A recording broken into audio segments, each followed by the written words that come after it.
event. Hey YouTube, Modern Day Rob coming at you here. Today we're going to install our quick fix fuel lines on a Chevy truck. There have been a lot of requests for this video. So we got a 2006 Chevy.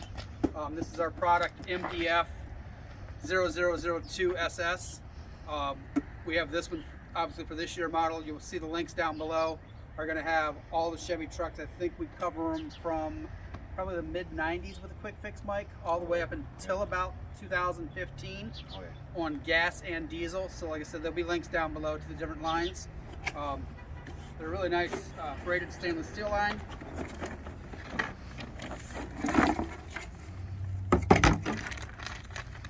So there's your braided stainless steel lines. They come in nice and tagged for where they're going to go on the vehicle.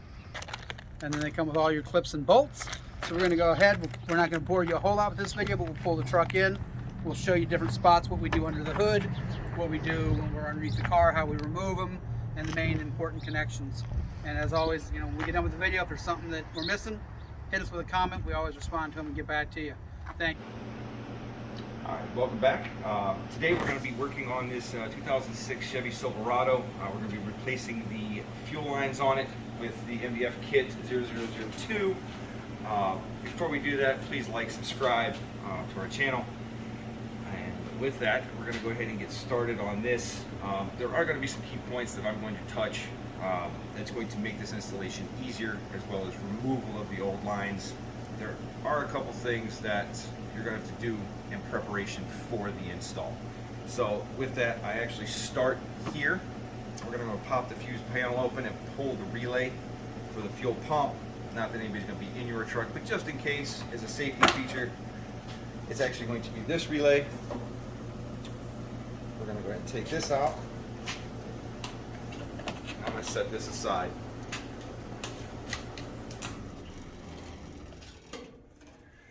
Okay, so next we actually relieve pressure. First and foremost, your Schrader valve is going to be over here. Go ahead and we'll take the cap off of that here in a few moments. I'll relieve pressure. I'll show you how I do it. It may not be right for everybody. I just find it easier for myself. Rag. Go ahead and pop this off.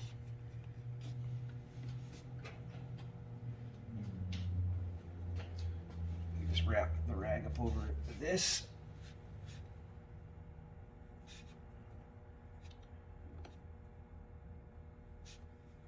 And give it a little push.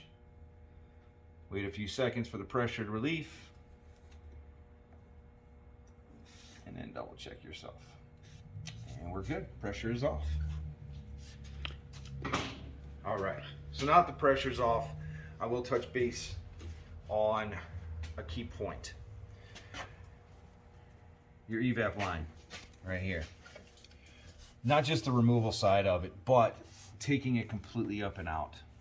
So this is a quick disconnect. You just push in, lift up. This is off. Let this sit.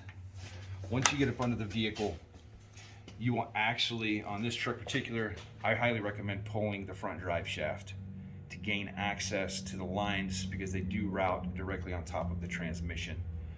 It makes life so much easier. It's an extra step. Yes, it's time, but overall it's going to make everything just so much smoother for you.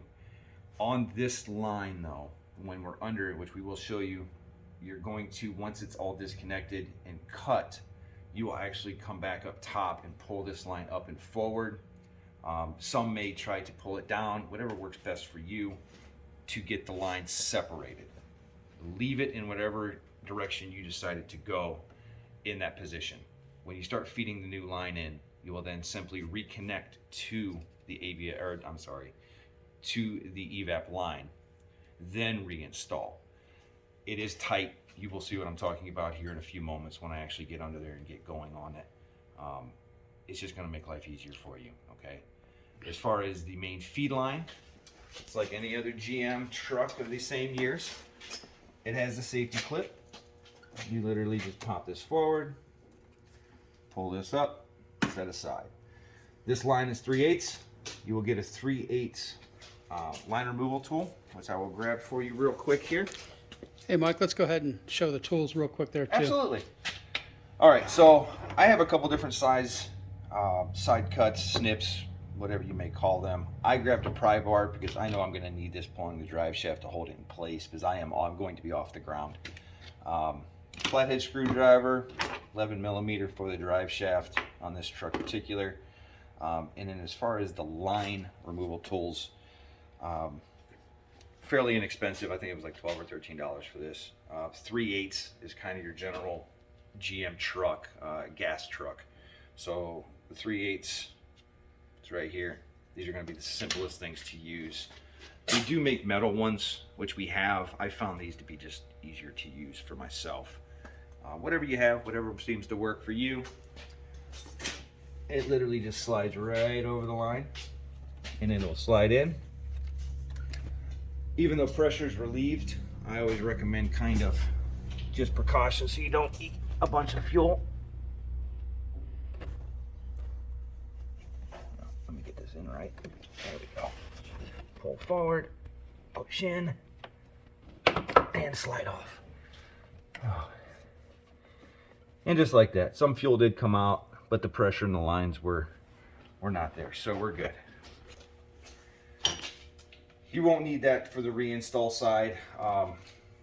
The other side at the tank are actually push releases, safety clips. You won't need that for back there. So pretty much everything topside is ready to go. We'll go ahead and lift the truck, we'll get under it, and then we'll start showing you what we're talking about with the pulling of the drive shaft and installing. All right, so now we have the truck lifted. We have a lift here. We're fortunate for it. You don't necessarily need it. A lot of people will actually be doing this on the ground. Same concept, get it off the ground, jack stands, gain access. What I told you before, we will have to pull the drive shaft at least down. We're not necessarily completely out, but just down out of the way to gain the room we need to get up in here, because this is where your lines are at. I've already cracked these loose, so we're gonna go ahead and pull this. I'm gonna knock it and just kind of let it hang right here. And then I will be back to show you. Mike, do you want to show them your breaker bar trick you use on the drive shaft? I can, absolutely. I don't know how many guys may or may not have. You should always watch your head too when you have a vehicle on a lift. Well, yes. So what I actually did is come in through here, kind of locked it in place, come in, I grab the bar and just kind of pull and release. Most of the time it comes out. Sometimes you will have to heat these, spray these. I'm not saying that it's going to be very easy all the time. These ones actually came loose fairly simple. So. Another footnote there too, I want to let you guys know that before we worked with it, we went ahead and we used that wrench that Mike had in his hand, so we didn't have any big long pry wrench on it or anything. You know, we recommend start it out with a short wrench. If that doesn't work, then get some heat on it, because those bolts are smaller and they can easily snap. Absolutely. So we're going to go ahead and get that dropped down, and then we'll pick back up from there. Let me get it, because it's not going to come out.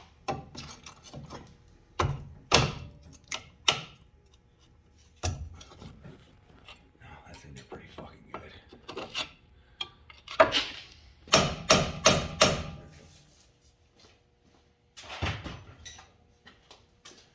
All right. So Mike has used a pry bar. He's used a little bit of penetrating oil and a hammer to tap on the drive shaft. Now he's going to go ahead and pry it back out of our way.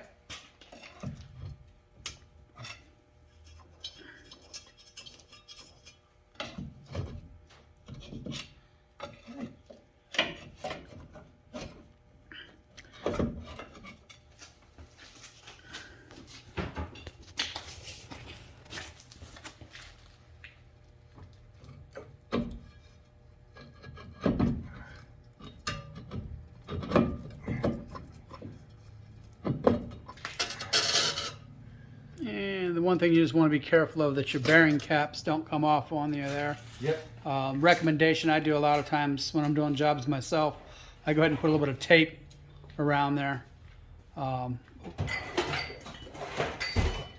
We're just going to go ahead and keep it out of our way and be careful with it and go from there. So we're back. Once again, drive shaft's pulled down to gain the access up there. There is a bolt, or not a bolt, there is a nut that will have to come off because it's holding the bracket that the lines are attached to. It's kind of hard to see up in there. but it is all the way up at the top. There you go, right there.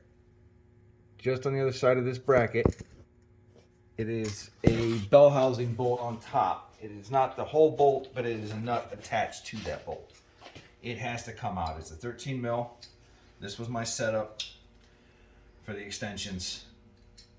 Swivel head. You may find something easier to work. This is what worked for me. It came right out. It wasn't super tight. Did remove that. My next step to get the movement I need in the lines. I'm going to come back here. Move this light around for you here. There are a couple brackets right here. I'm going to get these lines taken out of this. Okay, there's one up top. There's one right here, and then these. Once all of this comes loose, the lines from these will have the movement we need to pull the lines down and start removing them. Okay, so we're going to go ahead and get that done, and then come back with you. We'll pick back up once we get a line pulled down and we're ready to do the quick disconnect part. This is Mike working, getting those lines cut and pulled down. Just wanted to show you guys, you know, everything doesn't move as easy as you would think, you know, as easy as everybody shows you on YouTube. So here at Modern Day, we'll show you, you know, as far as we can, the good, the bad, and the ugly with it. Alright, just once again, here's Mike fighting those lines down. He has now cut them up top. That's where you've seen him struggling before. He's got his bolt off. Now he's fighting to try to get them wiggled down out of there so we can work and get the quick disconnects. There is on that same bracket, so we make sure we cover it, there's a wiring loom that you have to pop loose because it holds the wiring harness before you can pull them down. Alright, so now we're back here. Mike's got the line pulled down here. I'm going to try to show you as best as I can. Got a good picture of it? Kind of. It's in there. We'll fight the phone up in there. Good? You lose your place. Bear with me 1 second there, Mike. Okay, you got your hand on it there, Mike. This is the bracket. Yeah, can you pull it down any further, Mike, or should I come around to the side? This is pretty much it because of the vapor line. Okay. But the vapor line, we're just pulling down it. All right, so we got the lines loose. We did pop the vapor line off. It was a quick disconnect. You just push the side and it will release. Note, if you let it go, it will go back to its original place. Even though you pulled it down, it likes to go back up. So just keep that in mind. You may have to fish it back down to get your line connected to it. But everything else is removed. I did cut these lines, so I'm going to go ahead and start working on getting the main feed line down and out over the bell housing. And then everything down here is actually going to be a whole lot simpler. It's just disconnecting from the tank and then popping out of the brackets.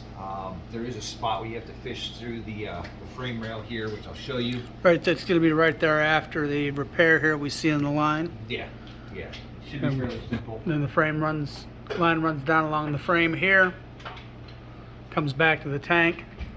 Someone else did some repairs, but once again, we're going to have some quick disconnects. Once again, once Mike gets back to this point, we will show you those quick disconnects and how they work, and then we'll show you the line going back in. Oh, there it goes. So once again, keeping it real here at Modern Day. Here's Mike struggling to get the quick disconnects at the tank out. Yeah, yeah. You know, so much for quick and easy, right? Oh, it's a rust belt. So we use some PV blaster and some picks and just sit there and just work it. So you can't work it anymore. Till you can't work it anymore, or until it comes apart. You do want to be careful though that you don't damage this. If you do happen to damage it, most auto parts stores carry a repair kit for those for those nylon lines that come off the tank.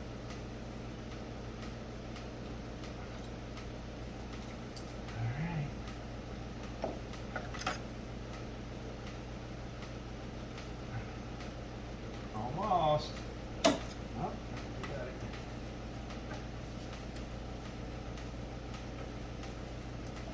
Excellent. All right.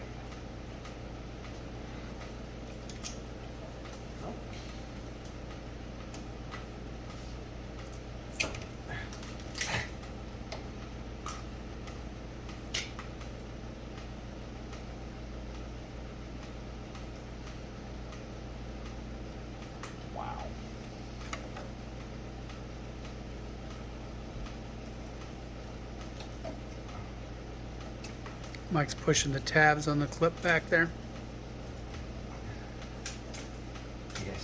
Yes, I am. Trying to get them to actually release all the way. Will that clip actually pull all the way out of there, Mike? That's what I'm trying, but the rust has got it. You know, nothing new here. You don't really want to pry from the top. Well, and it's not like we can use our mechanic's favorite friend and use heat on it. Oh, man, here we go. And if you'd like to, I'll leave the building.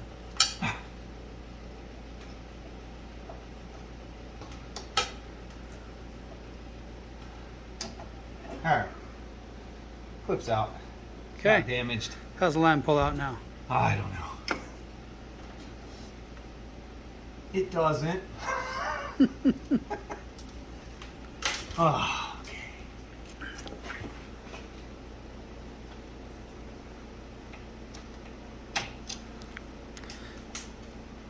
Around.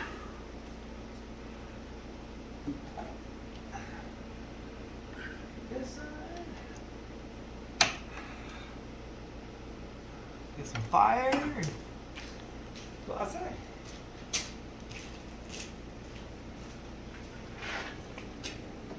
I'm gonna get some penetrating oil there.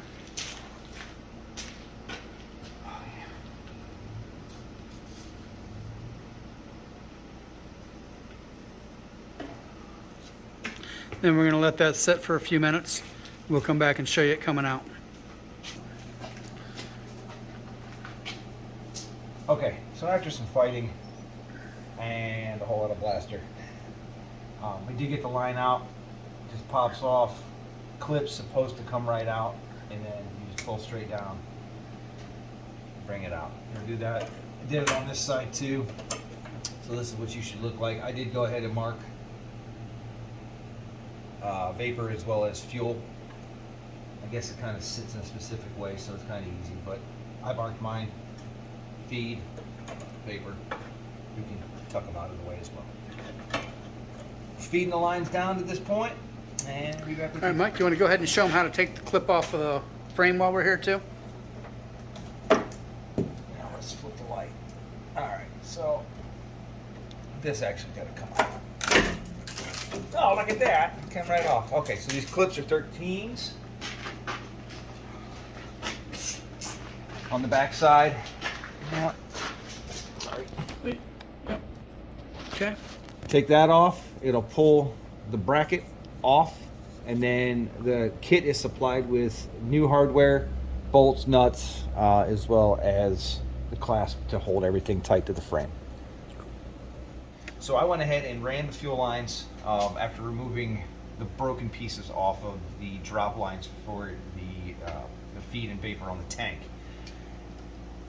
Ran everything up. I went ahead and put hangers in. Got everything buttoned up towards the front. We'll go that way here in a second. If the lines on the tank happen to be damaged, there's an FTH 0002 kit that is offered. It is actually your tank lines that come down to the stainless steel braided lines. So it would be all completely replaced. That would require dropping the tank to get to the top side. But we'll go ahead and connect these real quick now since I'm standing here. And I still had mine marked. So this was the fuel feed. The fuel feed on your line kit will be marked as well for fuel. Literally just take it, snap it in. And then your vapor is going to be the white. It's going to go into your vapor line. And then everything just kind of tucks nice and neat back up where it's supposed to go. All right. And then we go forward here. Went up and through. If you actually come up in this direction, you'll see what I had done. I ran the lines up, and where the original clasps were, or the plastic connectors, I went ahead and put these in, ran this up. I connected the vapor line under here, and then it pushed forward, or pushed it back up. It went up and nice and easy. It was the easiest route for me to go. I went ahead and ran the fuel feed line from underneath as well. It was just real simple. I was down here and it just went real smooth for me. The only thing left under here is going to be put the drive shaft back in, and then we go top side and button everything up. We'll see you on the top side. Okay, here's Mike putting in that drive shaft real quick too, just to show you guys a little bit of that as well. Pretty easy process, 4 bolts. All right, so we're now on the top side. Vehicle's lowered back to the ground. Everything's secured underneath. Drive shaft's back in. The final steps to all of this is just connecting the vapor and fuel line underneath the hood here. Now that everything's ran back through, vapor line. Once again, just push it. Oh yeah, let's go this route. So you don't snap it. Just push it back into place. Maybe. There it goes. Okay, so now that's in place, and then your fuel line. So then it's important to make sure the vapor line clicks properly. Yeah, absolutely. As you've seen Mike pull back on it. And you do not want to push too hard. It is plastic. It will snap. You'll end up having to replace this. Not super expensive, but an extra step that's unnecessary. And then as far as your fuel line, fuel feed goes right here. There are quick disconnects. We got rid of the necessary reasoning for all of this and put a quick release setup on it, so it makes life a whole lot easier. Just pull, snap, pull back a little bit, make sure it locks, and literally you're done. Then from there up top, we have to put a fuel relay back in, Mike. Fuel relay, yep. The relay's got to go back in, and then one little your 10 millimeter bolt or 5/16 bolt to put the cover back on the engine. Obviously, we're going to wait till we check for leaks to do that, but we're going to be back here in a quick minute with the startup of the vehicle, and then we'll get this wrapped up for you. There's Mike putting that relay back in. There you go. Cycle the key a few times. It's not Yep. going to start initially. You will have to cycle the key a few times. Let it prime itself. All right, so while Mike's getting in the truck, just wanted to show you guys here real quick. We went ahead and put the nice little Vortec cover back on there, and we got our fuel relay in, as you've seen Mike doing. We also put the Schrader valve cap back where we had released the pressure off the lines from the fuel rail. So now Mike's in the truck here, and if we did everything right, he's going to cycle the key 3 times. Oh, I can hear the fuel. There you go. Sounds good. So that's the modern day MDF 0002 SS installed. Yep. Truck's ready to go. Please remember to like and subscribe, and we'll put the links down below. We'll put the links down below to make sure that you can find the fuel lines for your Chevy truck. Because like we said, we have them from the mid-90s all the way up until about 2015. Yeah. So we'll get that all in there for you, and have a great one. Comment down below if you need to. Enjoy.